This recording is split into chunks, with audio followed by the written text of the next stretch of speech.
अखेर काँग्रेस आणि वंचित बहुजन आघाडीची युती जाहीर झालेली आहे। आपल्यासोबत सध्या वंचितचे प्रदेश उपाध्यक्ष सिद्धार्थ मोकळे आणि धैर्यवर्धन पुणकर आहेत। सर, अखेर युती जाहीर झालेली आहे। तब्बल 26 वर्षानंतर हे दोन्ही पक्ष एकत्र येतात। आताच निकड का भासली? आत्ताच निकड भासली असं नाहीये। आम्ही 2014लाही प्रयत्न केला होता, आम्ही 2019लाही प्रयत्न केला होता, आम्ही 2024लाही प्रयत्न केला होता। मात्र काही झारीतील शुक्राचार्य जे असतात ते हे होऊ देत नाही, ते खोडा घालायचे, त्यामुळे आतापर्यंत घडलं नाही। यावेळेला काँग्रेसचे प्रदेशाध्यक्ष हर्षवर्धन सपकाळ यांनी तशा काही प्रवृत्तीच्या लोकांना यात शिरकाव करू दिला नाही। आमच्या बाजूनेही सकारात्मक सगळं वातावरण राहिलं आणि दोन्ही बाजूने सकारात्मक लोक एकत्र आल्यामुळे तिकडनं सचिनजी सावंत बोलत होते, आमच्याकडनं धैर्यवर्धनजी पुणकर बोलत होते, त्या टीमला लीड करत होते। त्यामुळे या गोष्टी चांगल्या पद्धतीनं फायनलाइज झाल्या। दोन्ही पक्षांनी 2 पावलं मागे घेत 2 पावलं पुढे येत तडजोडीची भूमिका स्वीकारली आणि त्यातून आम्ही या निर्णयापर्यंत आलेलो आहोत। हे जर 2014लाच जर झालं असतं, त्याच वेळेला काँग्रेसने जर हे मान्य केलं असतं तर भाजपचं भूत हे देशाच्या आणि महाराष्ट्राच्या मानगुटीवर बसलं नसतं।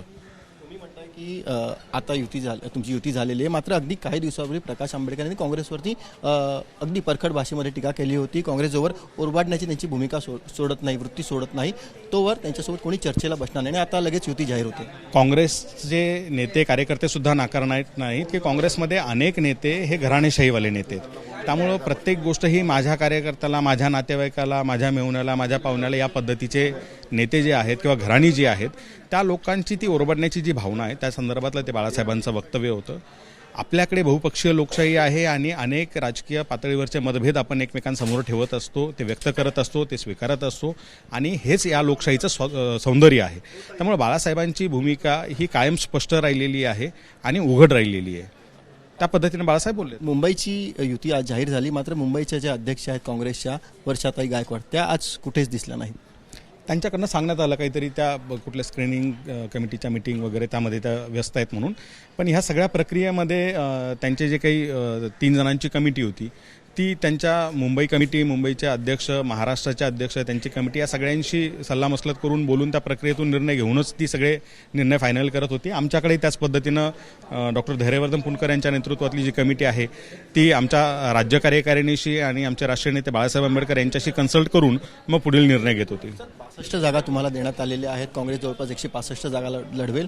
62 जागांनी तुम्ही समाधानी आहात का आणि ज्या तुम्हाला हव्यात त्याच जागा देण्यात आल्यात का?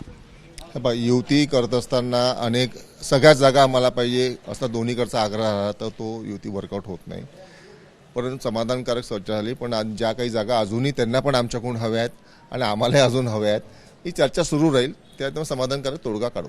भाजप ही महायुती म्हणून निवडणूक लढते, भाजपमध्ये प्रचंड ताकद आहे, शिंदे देखील त्यांच्यासोबत आहेत। शिंदे जवळपास 70 ते 80 जे माजी नगरसेवक आहेत त्यांना सोबत घेऊन गेलेली आहे। काय वाटतं त्यांना लढत द्यायला आता ठाकरे देखील एकत्र आलेले आहेत? जर तुम्ही ठाकरेंसोबत गेला असतात, महाविकास आघाडी आणि तुम्ही एकत्र आला असतात तर जास्त ताकद मिळाली असं वाटतं? मी असं समजतो की या निवडणुकीच्या या संघर्षामध्ये, या युद्धामध्ये आता ठाकरे बंधू बाजूला पडले आहेत।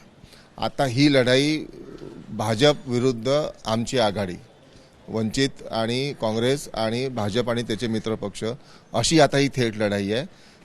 हे दोघं त्यातून बाहेर पडले आहेत। त्यामुळे आम्ही ज्या समस्या वंचित बहुजन आघाडीच्या माध्यमातून मुंबईकरांच्या ज्या समस्या आहेत बाहेर पडल्याचं म्हणता मग त्यांची ताकद नाही असं काय म्हणायचं नेमकं तुम्हाला?